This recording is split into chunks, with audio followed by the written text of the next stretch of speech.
Hello friends, আসসালামু আলাইকুম। আজকে নতুন একটা ভিডিও নিয়ে আসলাম। তো আজকে শুক্রবার সকাল সকাল ঘুম থেকে উঠেই চলে গেলাম বসুন্ধরা সিটিতে কিছু কেনাকাটা করব বলে। তো বসুন্ধরা সিটিতে এসে আমি কি কি করলাম তা আপনাদের সঙ্গে আজকে আমি শেয়ার করব। আর ভিডিওটা শেষ পর্যন্ত অবশ্যই দেখবেন, একটুকু স্কিপ করবেন না। তো চলুন, প্রথমে আমি বসুন্ধরা সিটিতে চলে আসলাম। আসেই বাইকটা রেখে দেখি যে একেবারে প্রচণ্ড বৃষ্টি। তো চলে আসলাম মোবাইল মার্কেটে। তো আজকে কিছু মোবাইল একটু দাম দর করব। তো এটা হলো, প্রথমেই চলে আসলাম যে ভিভোর শোরুমে X200। খুবই সুন্দর, নেড়ে চেড়ে দেখলাম, দাম হচ্ছে 1,40,000। তো যাই হোক, এখন দেখব যে স্যামসাং গ্যালাক্সি 25S আলট্রা, এই মোবাইলটা নাকি নতুন এসেছে। এটা নাকি আইফোন 17কে নাকি বিট দিচ্ছে। তো দেখি মোবাইলটা, ও মাই গড, এত সুন্দর! দেখেন, একেবারে শেপটা সম্পূর্ণ আইফোনের মতো, এবং এখানে এআই অ্যাড করা আছে এবং আধুনিক ডিজাইনের। তো দাম শুনে তো আমার মাথায় একেবারে হাত পড়ে গেল। দাম হচ্ছে 2,00,000 টাকা।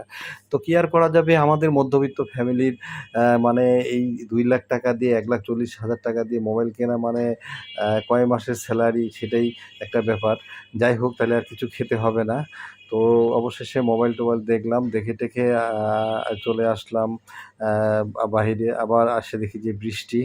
তো আরেকটা জিনিস কিনবো, কি কেনা যায় তো আপনাদেরকে দেখাচ্ছি। তো আসলে মার্কেটে আসার উদ্দেশ্য হলো যে কিছু না কিছু কিনবো বা কেনার উদ্দেশ্যে বা দরদাম ঠিক করার জন্য। তো প্রথমে আমার আসার ইচ্ছা ছিল যে মোবাইল ফোন একটা কিনবো ভালো, কারণ মোবাইলটা নষ্ট হয়ে গেছে, ছবি ভালো আসছে না। তো চলে আসলাম গোল্ড মার্কেটে। তো শুনেছি গোল্ডের দাম অনেক বেড়ে গেছে, 2,00,000 টাকা 22 ক্যারেট হয়ে গেছে। তো এসে কয়েকটা দোকান দেখলাম, কথা বললাম। আর এখন যেটা শুরু করব সেটা হচ্ছে আপনাদেরকে গোল্ডের কালেকশনগুলো দেখাবো।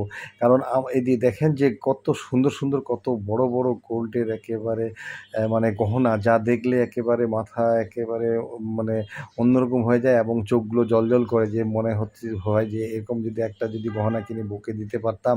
কি আর করা, দুধের স্বাদ ঘোলে মেটানো। আর আপনাদেরকে তো আমরা নিরাশ করতে পারি না, তাই আপনাদেরকে এই মানে ডিজাইনগুলো দেখাচ্ছি। আর যারা ঘরে বসে আছেন, ঘরে বসে থেকেই ডিজাইনটা দেখে নিতে পারবেন। আর যদি একটু ভালো লাগে, তাহলে এটাই আমাদের প্রাপ্তি, যে আপনারা মানে আপনাদেরকে দেখাইতে পারছি। তো সেজন্যই আসলে ভিডিওটা করা, আর কিছু না। শুধু আপনাদের জন্য। আর আমরা তো সবসময় ভিডিওগুলো আপনাদের জন্য করি, আপনাদের এন্টারটেনমেন্ট করার জন্য। আর আমাদের পাশে থাকবেন। তো দেখুন যে গোল্ডের মানে এই গহনাগুলো কত সুন্দর। মানে এদিকে 2,00,000 টাকা ভরি হয়ে গেছে, মানে মানুষজন কিনতে পারে না। আর দেখেন কত বড় বড় গহনা রেখে দিয়ে, তাহলে এগুলোর দাম কত হবে চিন্তা করতে পারছেন? তো হ্যাঁ, এগুলো যে রাখে, এগুলো যে বিক্রি হয় না সেটা নয়, সেটা অবশ্যই বিক্রি হয়, কিন্তু সেই রকম লোকজনেই কিনে, মানে যা আমাদের চিন্তার বাইরে। তো আমরা খালি এইভাবে দেখি, আর এই যে মানে ভিডিও নেই আর আপনাদেরকে দেখাই। আর আপনাদের ভিতরে যারা কোটিপতি, কোটি কোটি টাকার মালিক, বা যাদের কেনার সামর্থ্য আছে, তারা অবশ্যই কিনবেন। আর এই মার্কেটে অবশ্যই মানে যারা মানে এই কেনার যোগ্য, তারা অবশ্যই যান। আর তারা তো জানেনই, কিন্তু তারপরেও যেহেতু আমরা আপনাদেরকে এন্টারটেনমেন্ট করার জন্য, বা যারা দেখেননি বা যারা কিনতে চাচ্ছেন বর্তমানে কী ধরনের ডিজাইন চলছে, সেই জিনিসটা আপনাদেরকে তুলে ধরার জন্য আমাদের ক্ষুদ্র প্রয়াস। আর আমরা তো নিয়মিত আপনাদেরকে এন্টারটেনমেন্ট করতেই ব্যস্ত থাকি। তো এই জন্যে আমাদের ভিডিওগুলো একটু বেশি বেশি করে দেখবেন, যে নতুন নতুন কিছু আমরা আপনাদেরকে মানে ভিডিওতে আপনাদেরকে আপলোড করে দেখাতে পারি কি না। তো সেই আশায় আমরা সবসময় আপনাদেরকে মানে আপনাদের পাশে থাকার চেষ্টা করি। আর দেখেন, আমি আজকে প্রথম অবশ্যই যে ক্যাপসুল লিফট, বা যেটাকে মানে বলে হচ্ছে গ্লাসের লিফট, সেই লিফটটা দিয়ে আমি প্রথমে আজকে নামতেছি। আমি বসুন্ধরা এত গেছি, নামতেছি এবং বা প্রথম ভিডিও করতেছি। আমার ওয়াইফ সহ অনেকবার গেছি, উঠছি, নামছি। তো আজকে ভিডিওটা করতেছি এই কারণে যে উপর থেকে অনেক অনেক সুন্দর লাগছে। আর এই যে একটা নেটের মতো দেখতেছেন, একটা মানে অ্যাড করার জন্য একটা বাইরে দিয়ে দিছে রবির, সেই জন্য এটা এরকম মনে হচ্ছে। আর দেখেন নিচটা কত সুন্দর লাগতেছে। আর আমি চেষ্টা করতেছি যে আপনাদেরকে দেখানোর জন্য। দেখেন উপর থেকে মানে শপিং মলটা কত সুন্দর লাগে। যে উপরে যে সিলিংটা দেখালাম ফুলের মতো, ওইটা আমার যতবার আমরা আসি এখানে আমরা ছবি তুলি, খুবই ভালো লাগে, যে মানে একটা ফুলের মতো উপরে। আর দেখেন কত নিচে নিচে মানে মানুষগুলো একেবারে পিঁপড়ের মতো লাগতেছে। আর আমি এখান থেকে আপনাদেরকে দেখানোর চেষ্টা করতেছি। আর সামনে একটা বাচ্চা তার বাবার কোলে আছে। পাশে যে একটা দেখা যাচ্ছে মহিলাটা, তারই বাচ্চা। তো বাচ্চাটার সঙ্গে আমি অনেক দুষ্টামি করতেছি, হ্যাঁ? আর বাচ্চাটা এখনকার বাচ্চারা খুবই স্মার্ট। সে স্মার্টলি আমাকে হ্যান্ডেল করছে। সে আমাকেও চোখ দেখাচ্ছে। মানে এরকম মানে ভয় পায় না। আগে তো আমরা ভয় পেতাম একটু কেউ ডাকলে, ডাকলে। তো এখনকার বাচ্চারা ভয় পায় না। সে আমার দিকে টকটক করে দেখেছে আর আমি কিছু বললে সে আমার দিকে চোখ চড়াচ্ছে। এই যে আমি দুষ্টামি করতেছি।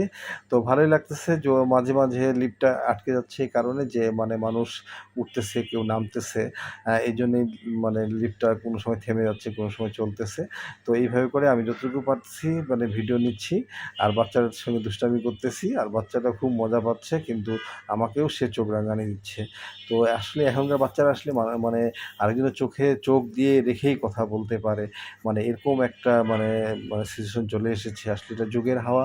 আমরা তো আসলে কারো বাসায় গেলে মানে এক জায়গা থেকে বসে নড়তামই না বাবা-মা ছাড়া। আর এখনকার বাচ্চারা ছেড়ে দিলে একেবারে লাফ মানে একদিক থেকে আরেক দিকে চলে যায়। তো সবকিছু যুগের হাওয়া, দিন পাল্টাচ্ছে, সবকিছুই পাল্টাচ্ছে, পরিবেশ পাল্টাচ্ছে। আর এই পরিবেশকেই সবাইকে মেনে নিতে হবে। আমরাও মেনে নিয়ে চলাটাই হচ্ছে বুদ্ধিমানের কাজ। আমরাও সেইভাবে মেনে চলতে হয়, কিছু করার থাকে না। কারণ নতুনরা আসবে, নতুনরা সেইভাবেই মানে ওয়ার্ল্ডটাকে শাসন করবে। তো ঠিক আছে, তো এখন আস্তে, আস্তে আমরা নিচের দিকে নেমে যাচ্ছি। আর এই যে বাচ্চাটা আবারও ভেঙচি দিচ্ছে আমাকে। তো অবশেষে লিফটটা এসে দাঁড়ালো গ্রাউন্ড ফ্লোরে। তো নেমে গেলাম। নেমে প্রচণ্ড ক্ষুধা পেয়েছে, কী করব? তো প্রচণ্ড বৃষ্টি বাইরে। তো শেষ পর্যন্ত একটু বৃষ্টিকে মানে উপেক্ষা না করে দৌড় মারে চলে গেলাম। পাশে একটা গলি আছে, সেই গলিতে এই যে কোনোদিন আমি বাইরে খাইনি, এখানে খাইনি। তো আজকে চিন্তা করলাম যে যাই কিছু খাই, মানে ক্ষুধা লেগে গেছে। তো এখানে পাস্তা বিক্রি করছে, এখানে ২ রকম পাস্তা বিক্রি করতেছে। কলিজি সিংড়া, চিকেন সিংড়া, নরমাল সিংড়া, সমুচা। তো আমি তাকে আগে অনুমতি নিলাম যে, "ভাই, আমি একটু ভিডিও করা যাবে? যেহেতু খেতে আসলাম।" আর যে ঘুগনিটা এক্কেবারে অসম দেখতে, কি কালার! মনে হচ্ছে না খেলেই ভাল লাগবে না। তাকে আমি বললাম যে, "ভাই, একটু ভিডিও করা যাবে?"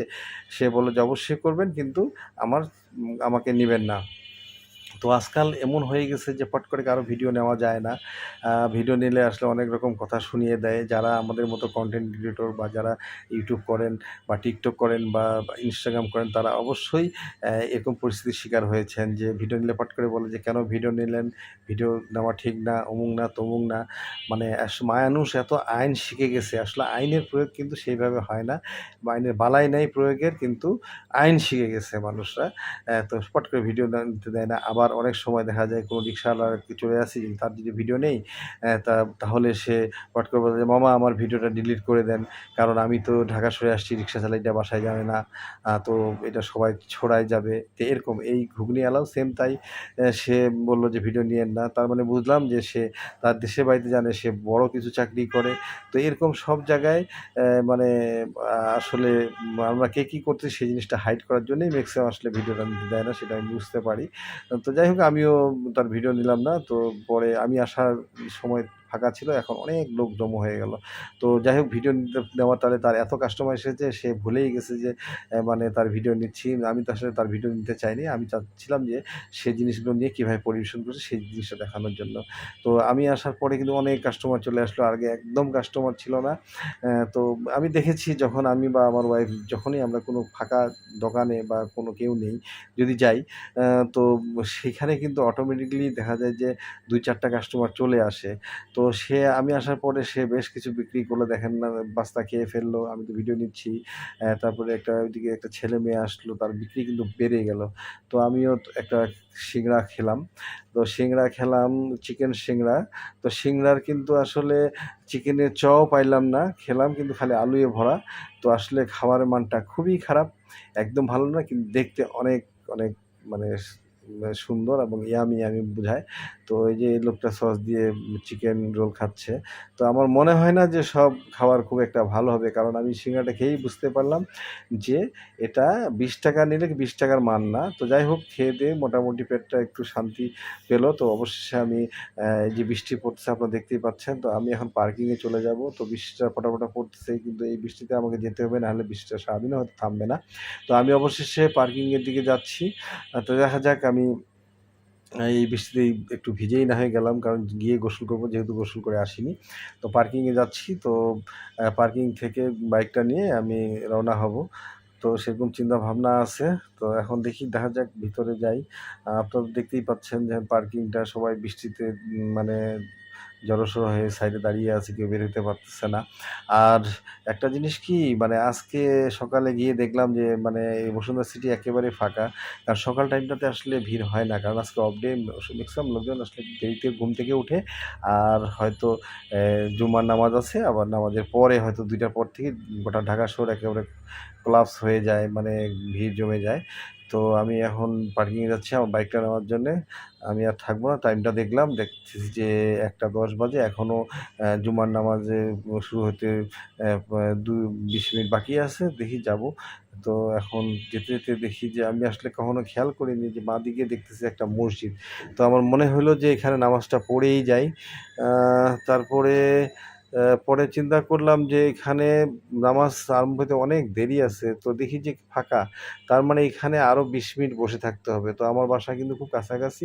তো বাইক যদি ঠিক মতো যায় 5 মিনিটও লাগবে না। আর যদিও জ্যাম পড়ে, তারপরেও হয়তো 15 মিনিট, হয়তো 5 মিনিট আমি হাতে পাবো। তো শেষ পর্যন্ত ডিসিশন নিলাম যে না, আমি একেবারে চলেই যাই।